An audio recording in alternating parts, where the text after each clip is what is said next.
আসসালামু আলাইকুম ওয়া রাহমাতুল্লাহি ওয়া বারাকাতুহু। আমরা সকলেই হোয়াটসঅ্যাপ ব্যবহার করি, কিন্তু হোয়াটসঅ্যাপে আমরা মেসেজ করে থাকি, কিন্তু সেই মেসেজ আমার উপর বন্ধু পড়েছে কি পড়ে নাই সেটা আমরা অনেক সময় বুঝতে পারি না।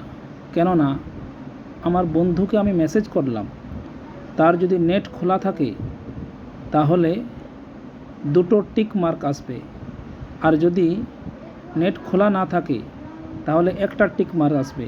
আর যদি আমি যে মেসেজ পাঠিয়েছি সেটা যদি পড়ে নেয় তাহলে দুটো টিক মার্ক আসবে এবং সেটা গ্রিন সিগন্যাল দেবে, মানে গ্রিন হয়ে যাবে। তো অনেক সময় আমরা দেখতে পাই যে আমার বন্ধুকে মেসেজ করেছি কিন্তু সে পড়ে নিয়েছে, কিন্তু বুঝতে পারি না, কেননা ব্ল্যাক কালারেরই দুটো টিক মার্ক থাকে। সেটা আমরা সলভ কিভাবে করব এই ভিডিওর মাধ্যমে আমরা জানতে পারবো। তো আমরা সর্বপ্রথমে হোয়াটসঅ্যাপে চলে যাব। হোয়াটসঅ্যাপে যাওয়ার পরে তিনটে 3 ডট লাইন আছে, সেখানে আমরা ক্লিক করব। ক্লিক করার পরে সেটিংয়ের মধ্যে চলে যাব।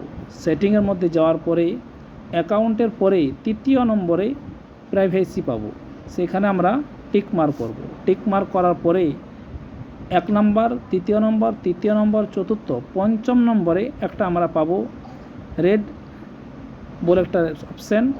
সেটা যদি আমার অন করা থাকে তাহলে আমার উপর বন্ধু আমার মেসেজ পড়েছে কি পড়ে না আমরা বুঝতে পারবো এবং আমাদের সিগন্যাল গ্রিন হয়ে যাবে। আর যদি এটা অফ করা থাকে, এরকম যদি অফ করা থাকে তাহলে আমরা বুঝতে পারবো না যে আমার বন্ধু পড়েছে কি পড়ে নাই। সেই জন্য আমরা এটাকে অন করে নেব, তাহলে আমরা বুঝতে পারবো।